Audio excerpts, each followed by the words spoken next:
अस्सलाम वालेकुम नाज़रीन किराम, मैं हूं आपका होस्ट अयाज अहमद।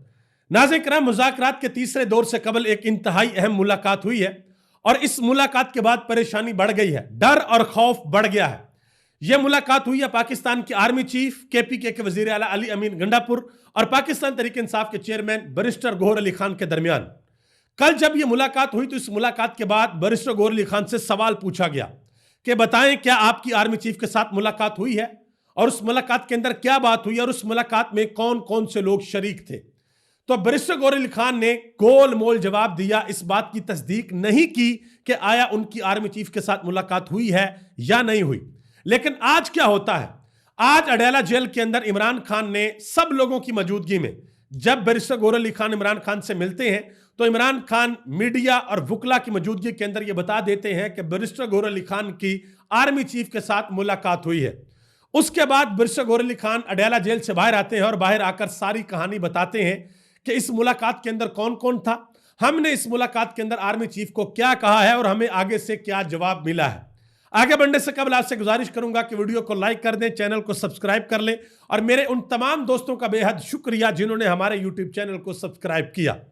अब आप जरा अंदाजा लगा लें कि यह मुलाकात उस वक्त हुई है कि जब अगले दिन यानी कि आज मुज़ाकरात का तीसरा दौर होना था, इंपॉर्टेंट दौर होना था और कल पाकिस्तान तहरीक इंसाफ के बानी चेयरमैन इमरान खान को अलकायदा ट्रस्ट केस में सजा भी सुनाई जानी है, यानी कि उस केस का फैसला आना है और इससे कबल यह मुलाकात हो जाती है। अब इस मुलाकात के हवाले से बैरिस्टर गौहर अली खान ने दो बातें की हैं। एक बात उन्होंने तस्दीक करने से पहले की है और एक बात उन्होंने आज की है। जो बात उन्होंने तस्दीक करने से पहले की वो मैं आपके सामने रखता हूं। जब उनसे सवाल पूछा गया और उन्होंने गोल मोल जवाब दिया, लेकिन जवाब वो भी बहुत इंपॉर्टेंट था। पहले जरा सुन ले कि कल जब उनसे सवाल किया गया था तो उन्होंने क्या कहा था। उन्होंने कहा था कि एक चीज तो कंफर्म है, the time is up. Imran Khan के खिलाफ जितने केसेस बना सकते थे वो बना लिए हैं। इमरान खान ने कुछ गलत नहीं किया। मुज़ाकरात का तीसरा दौर कल होगा, यानी कि आज की बात कर रहे हैं। उम्मीद है कि खुशी की खबर आएगी। सियासी कैदियों की रिहाई जरूरी है। यह जवाब उस वक्त बैरिस्टर गौहर अली खान दे रहे हैं जब उनसे पूछा गया था कि क्या आप आर्मी चीफ के साथ मिले हैं या नहीं मिले, तो यह इन्होंने गोलमोल जवाब दिया था। और आज इमरान खान के साथ जब मुलाकात हुई है तो उसके बाद बाहर आकर बैरिस्टर गौहर अली खान ने क्या कहा। उन्होंने कहा, जी मुझसे जब पहले सवाल किया गया था तो मैंने तस्दीक नहीं की थी और मैंने इनकार भी नहीं किया था, लेकिन मेरी किसी से भी अगर मुलाकात होती है तो मैं जब तक इमरान खान से हिदायत नहीं लेता मैं उसके बारे में किसी को नहीं बताता। इमरान खान से अभी मुलाकात हुई है, इमरान खान की हिदायत के मुताबिक उन्होंने मुझे बता दी और मैं बाहर आकर तस्दीक कर रहा हूं। उन्होंने कहा कि मेरी और अली अमीन गंडापुर की आर्मी चीफ के साथ अलहदगी में मुलाकात हुई है। मुलाकात में हमने अपने तमाम मसाइल आर्मी चीफ के सामने रखे हैं। आर्मी चीफ के सामने पाकिस्तान तहरीक इंसाफ के तमाम मसाइल और मुतालबात भी रखे हैं। एस्टेब्लिशमेंट से बराह रास्त मुज़ाकरात खुश आइंदा हैं। उम्मीद है कि अब सूरत हाल मजीद बेहतर होगी। अब जरा आप यहां पर रुक जाएं, मैं दो तीन बातें आपको समझा दूं। अब आपको हुकूमत की तरफ से एंटी एस्टेब्लिशमेंट बयानियां भी सुनने को मिल सकता है। अब आपको यह बातें भी सुनने को मिल सकती हैं, जी Pakistan Tehreek Insaf direct army chief के साथ क्यों बात कर रही है। आर्मी चीफ तो 22वें ग्रेड के एक ऑफिसर हैं, वजारत दिफा के नीचे मुताहत हैं, तो उनके साथ बातें क्यों कर रही है। तो मैं आपको बताता चलूं कि इमरान खान वाज़िया तौर पर कई मरतबा यह कह चुके हैं कि बात और मुज़ाकरात उन्हीं लोगों के साथ हमने करने हैं जिनके पास इख्तियारात हैं। जिन लोगों के पास कोई इख्तियारात नहीं है, जो लोग अर्दली हैं, जो लोग कठपुतली हैं, जो लोग जाली मैंडेट के ऊपर हुकूमत बनाकर बैठे हुए हैं, हमने उनके साथ मुज़ाकरात नहीं करने, उनके साथ किसी किस्म का बात करने का कोई फायदा नहीं है। लेकिन यहां पर एक चीज बड़ी है, मैं आपको बता दूं, इस मुलाकात का मतलब यह भी नहीं है कि कल इमरान खान जेल से बाहर आ जाएंगे। हो सकता है कि इस मुलाकात के बाद कोई और दौर भी हो, किसी और जगह पर एक और अहम मुलाकात भी हो और उस मुलाकात में कुछ लो और दो की पॉलिसी सामने आ जाए। इमरान खान को कहा जाए, जी आप ये काम करें, और इमरान खान की तरफ से भी कुछ मुतालबात रखे जाएं, जी आप ये काम करें। फिर पता चलेगा, हाँ भाई ये जो अलहदगी में मुलाकात हुई है, क्या ये कामयाब मुलाकात थी या नाकाम मुलाकात। क्योंकि हर मुलाकात कामयाब नहीं होती और हर मुलाकात नाकाम भी नहीं होती। अगर कोई मुलाकात कामयाब होती है तो उसमें लाजमी नहीं होता कि एक ही फरीक की सारी बातें मान ली जाए। कुछ बातें एक फरीक की मानी जाती हैं, कुछ बातें दूसरे फरीक की मानी जाती हैं। और इस वक्त जो हालात पहुंच चुके हैं वो हालात हुकूमत के लिए बड़े टफ है। ये हुकूमत और शहबाज शरीफ साहब स्पेशली आपको पता है कि बड़ा मशहूर है कि ये डिग्गी के अंदर जाते रहे उस वक्त के आर्मी चीफ को मिलने के लिए, लेकिन पाकिस्तान तहरीक इंसाफ के जो बानी चेयरमैन है इमरान खान, वो ये वाज़ेह तौर पर कह चुके हैं कि किसी किस्म की कोई डील नहीं करूंगा, जो भी बात होगी मेरी आवाम के सामने होगी, पाकिस्तान की आवाम के सामने होगी। देखते हैं कि आने वाले दिनों में इस हवाले से क्या चीजें आती हैं। जो आज मुज़ाकरात का तीसरा दौर हुआ है वो भी बड़ा इंपॉर्टेंट दौर हुआ है। हुकूमत की जानब से बार बार ये मुतालबा किया जाता था जी जो भी पाकिस्तान तहरीक इंसाफ के मुतालबात हैं वो लिख कर हमें दिए जाए कि ये हमारे मुतालबात हैं। तो आज उन मुतालबात को लिखा गया है, 3 सफ़ात के ऊपर ये डॉक्यूमेंट है जिसके अंदर मुतालबात लिखे गए हैं, और ये मुतालबात आज स्पीकर कौमी असम्बली अयाज सादक के हवाले किए गए हैं। और पाकिस्तान तहरीक इंसाफ ने 7 दिन का टाइम दिया है कि 7 दिन आप ले लें, सोच विचार कर लें, ये हमारे मुतालबात हैं। और जो सबसे अहम और बड़ा मुतालबा वो ये है कि आपने 2 जुडिशल कमीशन बनाने हैं, एक 9 मई के ऊपर और एक 26 नवंबर के ऊपर। यह जुडिशल कमीशन आप बनाएं और बताएं, हमें जवाब दें 7 दिन के अंदर अंदर के क्या आप ये बना सकते हैं या नहीं बना सकते। और तहरीक इंसाफ ने वाज़ेह तौर पर ऐलान किया कि अगर हुकूमत यह जुडिशल कमीशन नहीं बना सकती तो फिर आगे मुज़ाकरात नहीं चलेंगे, ये मुज़ाकरात यहां पर रुक जाएंगे। दूसरी तरफ ख्वाजा आसिफ साहब है, उन्होंने एक बड़ी अहम बात की है। उन्होंने कहा जी मुझे किसी मस्जिद के अंदर ले जाएं, मैं कसम खाने को तैयार हूं कि मैं मुज़ाकरात के हक में हूं कि मुज़ाकरात कामयाब हूं, लेकिन पाकिस्तान तहरीक इंसाफ बिल्कुल मुज़ाकरात के हक में नहीं है। एक तो यहां पे मैं बल्कि 2 गुजारिशात, एक नहीं 2 गुजारिशात करना चाहता हूं। एक गुजारिश मैं ख्वाजा आसिफ से यह करना चाहता हूं कि हिम्मत करें आप भी और बाकी जितने भी MNAs और MPAs हैं जिनके बारे में तहरीक इंसाफ ये कहती है कि भाई ये लोग जाली मैंडेट के ऊपर आए हुए हैं, फॉर्म 47 के ऊपर आए हुए हैं, आप सब लोग ये भी कह दें कि आप लोग मस्जिद में जाकर कसम खाने को तैयार हैं कि आप लोग जाली मैंडेट पे नहीं आए हुए, आप लोग फॉर्म 45 के ऊपर जीत कर आए हैं, ये भी आप हिम्मत करें। और दूसरे नंबर पे आप कहते हैं जी तहरीक इंसाफ मुज़ाकरात के हक में नहीं है, तो जो मुतालबात आपके सामने तहरीक इंसाफ ने रखे हैं आप उनको मान लें। और तहरीक इंसाफ अगर मुज़ाकरात के हक में नहीं है तो इसमें आप तहरीक इंसाफ को शिकस्त दे सकते हैं। यह बड़ा आसान है कि आप उनके मुज़ाकरात को मान लें।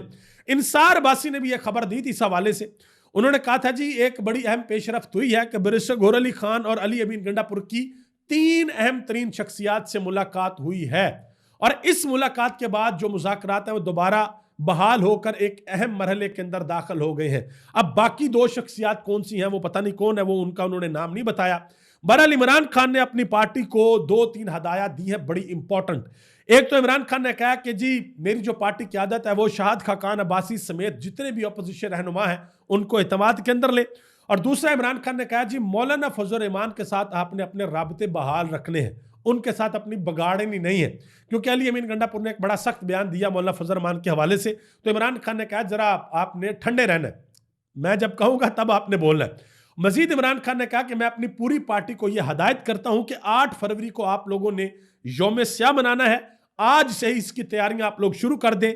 जिस शख्स ने तहरीक इंसाफ से बल्ले का निशान छीना और इलेक्शन के अंदर तहरीक इंसाफ को बिल्कुल इर्रेलेवेंट करने की कोशिश की, वो शख्स तारीख के अंदर एक तारीख कब्रिस्तान के अंदर गुम हो चुका है, यानी कि काजी फाइज ईसा।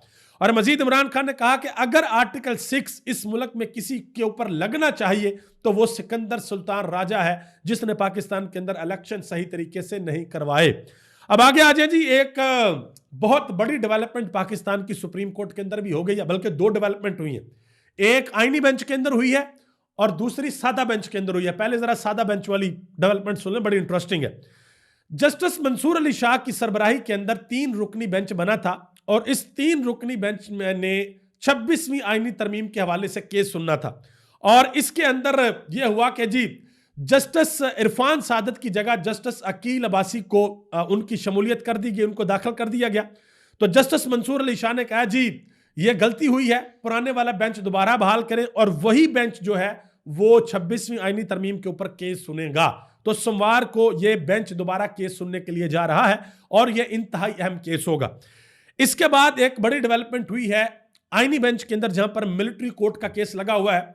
वहां पर आईनी बेंच ने यह कह दिया है कि जी हमारे सामने रिकॉर्ड रखा जाए, तफसीलात मांग ली हैं कि किस तरीके से मिलिट्री ट्रायल किया गया, शहादतें किस तरीके से ली गई, वो सारे का सारा रिकॉर्ड जो है वो जस्टिस हसन रिजवी साहब है, उन्होंने कहा जी अदालत देखना चाहती है कि ट्रायल में शहादतों पर कैसे फैसला हुआ है, तो वो रिकॉर्ड सुप्रीम कोर्ट के अंदर मांग लिया गया है। इसके अलावा एक और बड़ी अहम खबर है, जो तोशाखाना 2 केस बनाया हुआ इमरान खान के खिलाफ हुकूमत ने, उस केस के अंदर इमरान खान के बतौर वजीर आजम जो साबक मिलिट्री सेक्रेटरी हैं ब्रिगेडियर मोहम्मद अहमद और साबक deputy military secretary colonel Rehan, उन्होंने तोशाखाना केस के अंदर इमरान खान के खिलाफ गवाही देनी है। इसके ऊपर एक बात की है साकिब बशीर साहब ने। उन्होंने कहा जी तोशाखाना 2 केस के अंदर वो जिरा बहुत दिलचस्प होगी और अहम होगी जो इमरान खान के वकला 2 फौजी अफसरान के ऊपर करेंगे। उनमें से एक ब्रिगेडियर मोहम्मद अहमद है और दूसरे इमरान खान के deputy military secretary colonel Rehan है। ये इमरान खान के खिलाफ गवाही देंगे तोशाखाना 2 केस के अंदर, और इस गवाही के बाद फिर जरा का मामला आएगा और इमरान खान के वकला इन 2 फौजी अफसरान के ऊपर जिरा करेंगे। तो साकिब बशीर साहब जो कि सीनियर कोर्ट रिपोर्टर, उन्होंने कहा जी ये जिरा बहुत अहम होगी जो इमरान खान के वकला करेंगे। मजीद आगे आ जाए जी, सेनेटर फैसल वावडा साहब, उन्होंने एक बड़ी अहम बात की है। उन्होंने कहा जी हुकूमत एक काम करने के लिए जा रही है और हम उस काम को रोकेंगे, और अगर हुकूमत ना रुकी तो फिर हुकूमत के खिलाफ एक स्कैंडल बनेगा, एक केस बनेगा और ये हुकूमत जेल के अंदर भी जा सकती है। और तारीख उन्होंने बताई है 22 जनवरी कि हम हुकूमत को रोकेंगे, अगर हुकूमत ना रुकी तो फिर हुकूमत जो है वो जेल के अंदर भी जा सकती है। अली अमीन गंडापुर ने एक बड़ा इंकशाफ किया जी। आपको पता है कि पीपल्स पार्टी के जराए उन्होंने ये दावा किया कि बिलावल भुट्टो जरदारी को इनवाइट किया गया अमेरिका के अंदर, डोनाल्ड ट्रंप जब हलफ उठाएंगे उस तकरीब के अंदर। तो अली अमीन गंडापुर ने कहा जी व्हाइट हाउस से ऑफिशियली किसी किस्म का कोई दावतनामा किसी को नहीं दिया गया, बिलावल डोनेशन देकर टिकट के ऊपर जा रहे हैं, यानी कि टिकट खरीदी या डोनेशन देकर उसके ऊपर जा रहे हैं, ये उन्होंने बात की है। और जो तर्जमान है दफ्तर खारजा के, उन्होंने भी ये बात वाज़ेह कर दी है कि अगर बिलावल भुट्टो जरदारी को अमरीकी सदर की हलफ बर्दारी का दावतनामा मसूल हुआ भी है तो वो दफ्तर खारजा के जरिए मसूल नहीं हुआ, वो डायरेक्ट इनको प्राइवेट मसूल हुआ है। इसके अलावा सलमान कमराजा ने एक बात की, उन्होंने कहा जी पाकिस्तान तहरीक इंसाफ के 20 लोगों को डोनाल्ड ट्रंप की हलफ बर्दारी की तकरीब के दावतनामे मसूल हुए हैं। उन्होंने कहा जी हम तो नहीं जा रहे, लेकिन वो जो 20 लोग हैं वो जाएंगे। हो सकता है कि ये जो पाकिस्तान तहरीक इंसाफ के वो लोग हैं जो अमेरिका के अंदर है, जो इमरान खान के लिए वहां पर बात करते हैं, आवाज उठाते हैं, उनमें से कुछ लोग हों, क्योंकि बहुत से लोग ऐसे हैं जिन्होंने डोनाल्ड ट्रंप की इलेक्शन के अंदर कैंपेन की, तो उनमें से कुछ लोग हो सकते हैं। इसहाक डार साहब ने एक बड़ी अहम बात की है जी। उन्होंने कहा जी वजीर आज़म ने PIA की पेरिस प्रवास के आगाज के लिए इश्तिहार की तहकीकात का हुक्म दे दिया है। एफल टावर के साथ वी आर कमिंग का गलत तासर दिया गया। हुआ कुछ यूं कि जो PIA ने प्रवास शुरू की कि पेरिस ये जाया करेंगे, एक नया रूट आ गया, तो उसका एक इश्तिहार बनाया गया। एफल टावर के सामने बिल्कुल ऐसे PIA के जहाज है और लिखा हुआ है जी वी आर कमिंग। बहुत से लोगों ने इसके ऊपर तनकीद की कि भाई आपने किस तरीके का इश्तिहार बनाया, ये तो रिजेंबलेंस हो जाती है उस चीज़ की जो वर्ल्ड ट्रेड सेंटर के अंदर भी जहाज लगे थे। तो बहुत से लोगों ने इसके ऊपर तनकीद की। तो अब इसहाक डार साहब कह रहे हैं कि जी इसकी तहकीकात का हुक्म दे दिया गया। मैं यहाँ पर एक छोटी सी चीज़ आपको बता दूँ, वो लोग जिन्होंने कभी किसी डिजिटल एजेंसी के अंदर कभी कोई काम किया हो जहाँ पर ये सारा काम होता है, ये क्रिएटिविटी जहाँ पर होती है, ये कोई आसान काम नहीं होता। पहले जो एजेंसी के डिज़ाइनर्स होते हैं, जो ये क्रिएटिव काम करते हैं, वो ये सब कुछ बनाते हैं, वो मुतलका अदारे को या हुकूमत को भेजते हैं, उधर से अप्रूवल आती है, उसके बाद जाकर ये छपता है अखबार के अंदर या टेलीविजन के अंदर या सोशल मीडिया के ऊपर। ये इतना आसान काम नहीं होता। तो देखते हैं कि इस तहकीकात के अंदर जो कसूरवार है वो कौन निकलता है। एहसन इकबाल साहब ने एक बयान दिया था जी। उन्होंने कहा था कि हमसाया मुल्क नवाज शरीफ की पॉलिसियों को फॉलो करके आगे निकल गया, हम वहीं खड़े हैं। यानी कि इंडिया जो है वो नवाज शरीफ की पॉलिसियों को फॉलो करता है, हमसे आगे निकल गया, लेकिन हम उधर के उधर खड़े हैं। तो साबर शाकर ने उनको एक जवाब दिया।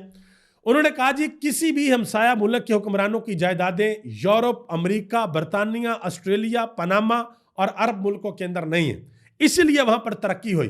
फॉलो की बजाय अनफॉलो कहें तो बात दुरुस्त होगी, ये उन्होंने जवाब दिया साबर शाकर ने। अनीक नाजी ने डॉक्टर यास्मीन राशिद के हवाले से एक अहम तरीन बात की। उन्होंने कहा जी इस बुजुर्ग खतून को जेल में रखकर आखिर कौन सी फतह मिली है? क्या वोट बैंक बढ़ गया? क्या लोग डर गए? क्या सुकून आ गया? इस्तेकाम हासिल हो गया? मिला क्या है? नफरत के सिवा। उन्होंने कहा जी नफरत के सिवा आपको क्या मिला है डॉक्टर यास्मीन राशिद को जेल के अंदर रख के? नाज़रीन किराम, अगले आने वाले दिन बड़े इंपॉर्टेंट हैं, स्पेशली ये जो अगले कल का दिन बड़ा इंपॉर्टेंट है। देखते हैं कि इमरान खान को सज़ा मिलती है या नहीं मिलती, या इमरान खान बरी हो जाते हैं, या कहीं ऐसा तो नहीं होता कि कल एक मरतबा फिर जज साहब कहें जी मैं हफ्ते की छुट्टी पे जा रहा हूँ या कहीं ट्रेनिंग पे जा रहा हूँ, तो मैं जो है वो फैसला नहीं सुना रहा। देखते हैं कि कल क्या होता है। और ये जो एक मुलाकात हो गई है, जिस मुलाकात के बाद बड़ा डर और खौफ है, वसवसे बढ़ गए हैं, देखते हैं कि इस मुलाकात का अगला दौर भी होता है या नहीं होता। तो आने वाले दिनों में चीज़ें बड़ी इंपॉर्टेंट होने के लिए जा रही हैं। आप सबका बहुत बहुत शुक्रिया अभी तक के लिए इतने मुझे अपनी दुआओं में याद रखिएगा। अल्लाह ताला आप सबको अपने हिफ्ज़ ईमान के अंदर रखे। इस दुआ के साथ मुझे इजाज़त दे कि अल्लाह ताला वतन अजीज़ पर और वतन अजीज़ के करोड़ों लोगों पर जो पाकिस्तान और दुनिया भर के अंदर बसते हैं, उन सब पर अपना ख़ास फजल और करम फरमाए, सबको अपने हिफ्ज़ ईमान के अंदर रखे। और वो लोग जो पाकिस्तान को नुकसान पहुंचाना चाहते हैं, पाकिस्तान के खिलाफ प्लानिंग करते हैं, अल्लाह ताला उनको हदायत दे। अगर उनकी किस्मत के अंदर हदायत नहीं लिखी तो अल्लाह उनको इबरत का निशान बनाए। आप सबका बहुत बहुत शुक्रिया। पाकिस्तान जिंदाबाद, पाकिस्तान के करोड़ों अवाम पाइंदाबाद।